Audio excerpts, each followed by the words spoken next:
Next తో IT job పక్కా 5 lakhs challenge program లో చేరండి. కేవలం 100 రోజుల్లో జాబ్ తెచ్చుకోండి.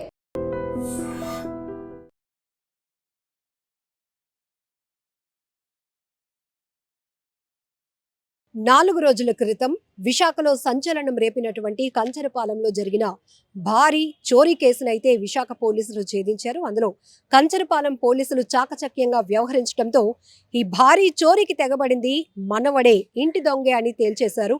కేసులో చాలా ట్విస్టులు ఉన్నాయి. ఎందుకంటే 75 ఏళ్ళు ఉన్నటువంటి ఒక మా అమ్మగారు వాళ్ళ మనవడిని 2 గదుల్లో బంధించి అర్ధరాత్రి 1 గంటకి ఇంట్లోనికి చొరబడినటువంటి ముసుగు దొంగలు ముగ్గురు కూడా ఇంటిని మొత్తం కొల్లగొట్టేశారు. నా ఒంటిపై ఉన్న 12 తులాల బంగారాన్ని లాక్కుపోయారు. ఇంటిలో ఉన్నటువంటి కార్ కీస్ తీసుకొని మరి దొంగతనం చేసి అదే కారులో పరారైపోయారు అంటూ ఆ మామగారు లబోదిబోం అంటూ కన్నీళ్లు పెట్టుకుంటూ తన్ని మొహం నిండా టేప్ అది చుట్టేశారు, కాళ్ళు చేతులు కట్టేశారు.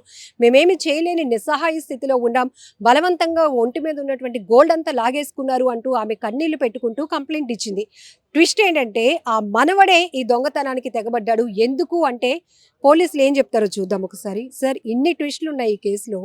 నిజానికి ఒక రకంగా షాకింగ్. మరోవైపు ఆ వృద్ధురాలు ఆ రోజు పడినటువంటి పెయిన్ అందరినీ కూడా కొంత ఇబ్బంది పెట్టినటువంటి పరిస్థితి. ఏం జరిగింది సార్? ఎట్లా పట్టుకున్నారు అసలు? యాక్చువల్లీ ఇది ఒక సినిమాటిక్గా జరిగిందమ్మా ఇదంతా కూడా. వాళ్ళ మనవడు ఉన్నాడు.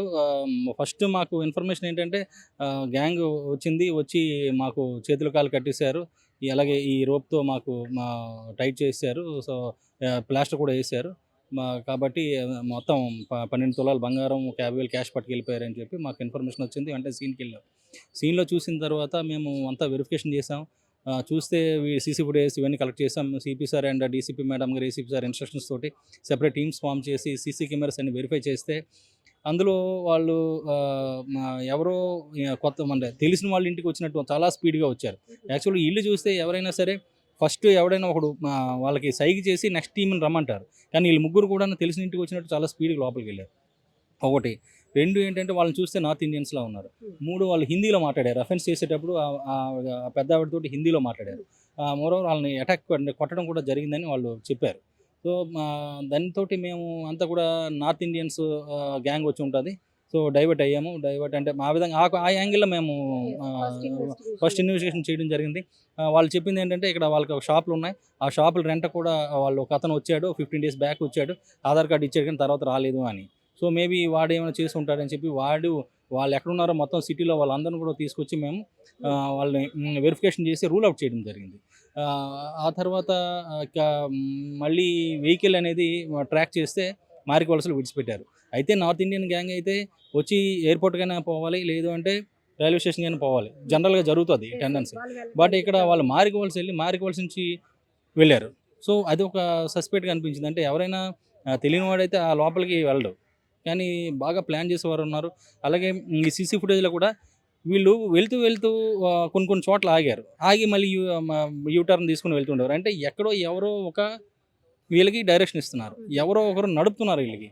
మేబీ అది ఇక్కడ లేకపోతే ఎవరా అంటే వాళ్ళ నాన్నగారు ఫ్రెండ్స్ కావచ్చు, తెలిసిన వాళ్ళు, అంటే వీళ్ళ ఇంట్లో డబ్బులు ఉండొచ్చు అని చెప్పి తెలిసిన వాళ్ళు కావచ్చు, ఇంట్లో ఉన్న వాళ్ళు కావచ్చు, షాపుల వాళ్ళు కావచ్చు, మొత్తానికి ఎక్కడో వాళ్ళకి ఒక డైరెక్షన్ అనేది అందుతుంది. వాళ్ళు నడుపుతున్నారు. ఎందుకంటే ఆర్లవ్ దగ్గర వాళ్ళు వెహికల్ 5 minutes ఆపి మళ్ళీ బ్యాక్ తీసుకుని మళ్ళీ వెళ్ళారు. అలాగే మారికోళ్ళ జంక్షన్ దగ్గర కూడా వెహికల్ మళ్ళీ బ్యాక్ తీసుకుని మళ్ళీ రావడం జరిగింది. సో అక్కడ మా వెహికల్ అబాండన్ చేయడం అనేది మాకు చాలా సస్పీషియస్గా అనిపించింది. సో ఫస్ట్ డే నాడు మేమంతా కూడా ఈ గ్యాంగ్స్ ఇవన్నీ నార్త్ ఇండియా కాదు అని అనిపించింది. సెకండ్ డే మళ్ళీ మేము రిఫ్రెష్, అంటే ఫస్ట్ డే వాళ్ళని మేము స్టేట్మెంట్స్ ఇవన్నీ రాసుకున్నాం. మళ్ళీ ఎక్కువ ఆల్రెడీ ప్రెజర్లో ఉన్నారు. సో మామగారు కూడా ఆల్మోస్ట్ ఆవిడ అదృష్టవంతురాలు, చనిపోలేదు ఆ టెన్షన్కి. ఆవిడ మీద కూర్చొని మరీ అఫెన్స్ చేశారు వీళ్ళు. సో ఆవిడ ఏమీ చెప్పలేని పరిస్థితి. వచ్చారు, మాకు ఏ విధంగా చేశారు, అంతా లైట్ ఆగిపోయింది. మొబైల్ లైట్ మాత్రం చూపించారు, హిందీలో మాట్లాడారు. హిందీ స్లాంగ్ కూడా నార్త్ ఇండియన్ స్లాంగ్ అని చెప్పడం జరిగింది ఈ అబ్బాయి. సో మనకున్న బేసిక్ దీన్ని అన్ని కూడా రూల్ అవుట్ చేసి సెకండ్ డే మేము ఫ్రెష్ ఇన్వెస్టిగేషన్ చేయడం జరిగింది. ఆ అబ్బాయి, నేను, నా బ్యాచ్మేట్ ఎస్ఐ గారు కూడాను. సో మేమిద్దరం కూడా ఒక ప్లాన్ ఆఫ్ యాక్షన్ పెట్టుకొని ఆ అబ్బాయిని ఒకడు పూర్తిగా మేము ఇంట్రాగేషన్ చేసాం. వాడి యొక్క ఫోన్స్ ఇవన్నీ వెరిఫై చేస్తే మాకు ఒక మెసేజ్ కనబడింది. వీళ్ళు నార్మల్ వాట్సాప్ వాడట్లేదు, నార్మల్ SMS వాడట్లేదు, అయితే స్నాప్చాట్ అండ్ IMO కాల్స్ మాత్రమే వాడతారు వీళ్ళు. సో ఈ స్నాప్చాట్లో వాళ్ళకి సేఫ్లీ ల్యాండెడ్ ఇన్ కోల్కతా అని వచ్చింది. మేమేమో ఐడెంటిఫై చేసింది మేము సస్పెక్ట్ చేస్తుంది నార్త్ ఇండియా గ్యాంగ్ అని. మెసేజ్ ఏమో కోల్కతా అని వచ్చింది. సో మేబీ వీడిది అయి ఉండొచ్చు, వీడి రోల్ అయినా ఉండొచ్చు, ఆ కోల్కతా ఎవరని చెప్పి ఆ మెసేజ్ పెట్టి మళ్ళీ దానికి మేము CDRs ఇవన్నీ వెరిఫై చేసి అక్కడి నుంచి డెవలప్ చేసి అక్కడి నుంచి వీడు కొంచెం చెమటలు పడ్డాం. సో మెల్లగా మళ్ళీ మేము చాలా ఫ్రెండ్లీగా అన్నదమ్ముడే అన్నట్టు మాట్లాడి వాడితో చాలా ఫ్రెండ్లీగా మాట్లాడి ఒక 2-3 అవర్స్ పట్టింది మాకు. తర్వాత వాళ్ళని మేము ట్రాక్ చేసుకునేసరికి ఆల్రెడీ విజయవాడ లెఫ్ట్. నేను మా ఎస్ఐ గారు వెంటనే ఉన్న పలాంగా బయలుదేరి వెళ్ళిపోయాం. విజయవాడ వెళ్తే వాళ్ళు హైదరాబాద్ లెఫ్ట్. అక్కడ కూడా ఎట్టి పరిస్థితుల్లో వీళ్ళు ఫోన్ స్విచ్ ఆన్ చేసేవారు. ఎక్కడ మాకు ట్రేస్ కాకపోతే నా బ్యాచ్మేట్స్ తోటి ఎల్బీ నగర్ అండ్ SR నగర్లో చాలా వరకు సుమారు ఒక 70-80 లాడ్జెస్ మేము వెరిఫై చేయడం జరిగింది. ఆ తర్వాత మేము ఒక వేరే ప్లాన్ చేసుకొని వాళ్ళని బయటికి రాబట్టడం జరిగింది. సార్ ఈ ఇన్వెస్టిగేషన్లో మీరు ప్రతిదీ పిన్ టు పిన్ అడిగినప్పుడు కూడా ఈ అబ్బాయి ఏమాత్రం తడబాటు లేకుండా పూర్తిగా మిమ్మల్ని డైవర్ట్ చేయాలనేది పెద్ద కాన్సెప్ట్ అక్కడ. ఆల్రెడీ ఇతను చాలా ఈ విషయాల్లో చాలా తెలివైనవాడు. మనం ఏం అడిగినా కూడా దానికి BBA second year, BBM bachelor of business management second year చదువుతున్నాడు. ఇతనికి ఆనంద్ రాటి అని ఒక యాప్లో ట్రేడ్ చేస్తుంటాడు. సో కొంచెం లావిష్నెస్ లగ్జరియస్ లైఫ్ చాలా బాగా ఇష్టపడతాడు. సో ఫ్రెండ్స్ని తిప్పుకోవడం, చాలా ఖర్చు పెట్టడం, చాలా అటువంటి పనుల వల్ల వీడికి తెలివితేటలు కూడా ఎక్కువ. మనం ఏదైనా ప్రశ్న అడిగితే దానికి ఆటోమేటిక్గా దాని దగ్గర ఆన్సర్ ఉంటుంది, టక్కున ఆన్సర్ ఉంటుంది. అంటే మరి ఇంకా వేరే సస్పీషియస్గా అనిపించింది మనకు కూడా. మనం ఏదైనా కూడా నాకు ఇక్కడ కుట్టారు, నా రింగ్ యాక్చువల్గా అతను రింగ్ చూస్తే దాన్ని అయితే కట్ చేయాలి, లేదా అతనైనా బలవంతంగా తీసేవాళ్ళు తప్ప, లేదా వేలు కట్ చేసి పట్టుకెళ్ళిపోవాలి రింగ్ తీయాలంటే, అంత టైట్ రింగ్ అది. సో కానీ అది తీసుకుని వెళ్ళిపోయాడని చెప్పారు. కానీ వేరే వాడు తీస్తే రింగ్ రాదు. మాకు అది కూడా ఒక సస్పీషియస్గా అనిపించింది. అది కూడా సస్పీషియస్గా అనిపించింది. దాని మీద కూడా మేము క్వశ్చన్ చేశాం. కానీ దానికి కూడా చెప్పాడు, మాకు తీసేయకపోతే చంపేస్తామని అన్నారు, వాళ్ళే తీసుకున్నారు అని చెప్పడం జరిగింది. మాకు అక్కడ కూడా మ్యాచ్ అవ్వలేదు మాకు. వాళ్ళ నాన్నగారు కూడా పెద్ద కాంట్రాక్టర్, మంచి వెల్ సెటిల్డ్ ఫ్యామిలీ.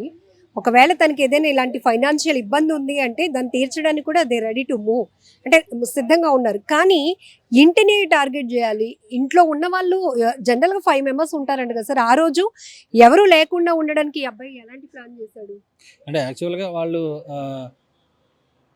ఫైనాన్షియల్ అంటే ఆల్రెడీ వాళ్ళ నాన్నగారు చాలా సార్లు చెప్పడం జరిగింది, అంటే అది మంచిది కాదు, అది వద్దు అని.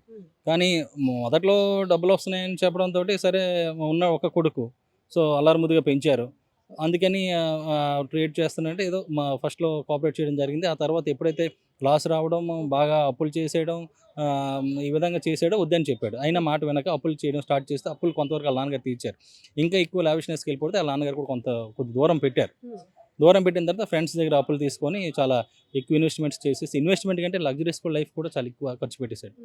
సో 20 lakhs వరకు అప్పు ఉంది అతనికి. సార్ ఈ బిగ్ రాబరీకి సంబంధించి వీళ్ళు ఎప్పటి నుంచి ప్లాన్ వర్కౌట్ చేయడానికి ఈ మ్యాప్ రావటం, ముసుగులు వేసుకోవటం, వాళ్ళ అమ్మమ్మ నానమ్మ గారు పైన కూర్చొని మరి వాళ్ళు అంతలాగా హింసించడం ఎప్పటి నుంచి ప్లాన్? అంటే ఇది ఆల్మోస్ట్ ఒక 10 days బ్యాక్ 28th సెప్టెంబర్న వీళ్ళు కాన్ఫరెన్స్ కాల్ పెట్టుకున్నారు. కాన్ఫరెన్స్ కాల్ పెట్టుకొని అది కూడాను వాట్సాప్ కానీ నార్మల్ కాల్ కూడా కాదు, మళ్ళీ స్నాప్చాట్ అండ్ IMOలో మాట్లాడుకొని వాళ్ళు ప్లాన్ చేసుకున్నారు. యాక్చువల్ మా నాన్నగారు వెళ్ళేటప్పుడు చెప్తాను అప్పుడు రండి అని. వాళ్ళ నాన్నగారు టికెట్ తీసింది ఇతనే 4th night 6 hours Hyderabad bus ఉందని చెప్పారు. సో వాళ్ళకి ఆ టికెట్ షేర్ చేశాడు. షేర్ చేసిన తర్వాత వాళ్ళకి నైట్ 11:30కి రమ్మని చెప్పాడు. 11:30కి వాళ్ళు వచ్చిన తర్వాత వాళ్ళు బయటకు వచ్చి సైన్ చేసిన తర్వాత వాళ్ళు రావడం జరిగింది. ఇతనే ఆ బోల్ట్ ఓపెన్ అంటే యాక్చువల్గా కిందన వాళ్ళ నాన్నమ్మ గారు ఈ అబ్బాయి పడుకుంటారు, పైన వాళ్ళ అమ్మగారు అండ్ పాప పడుకుంటారు. కిందన వాళ్ళ చెల్లి పడుకుంటే ఆ అమ్మాయిని పైకి పంపించాడు, నువ్వు వెళ్ళిపో పైకి అని. ఇదంతా ప్లాన్డే, వాళ్ళిల్లే, పోయేది కూడా వాళ్ళ సొమ్మే.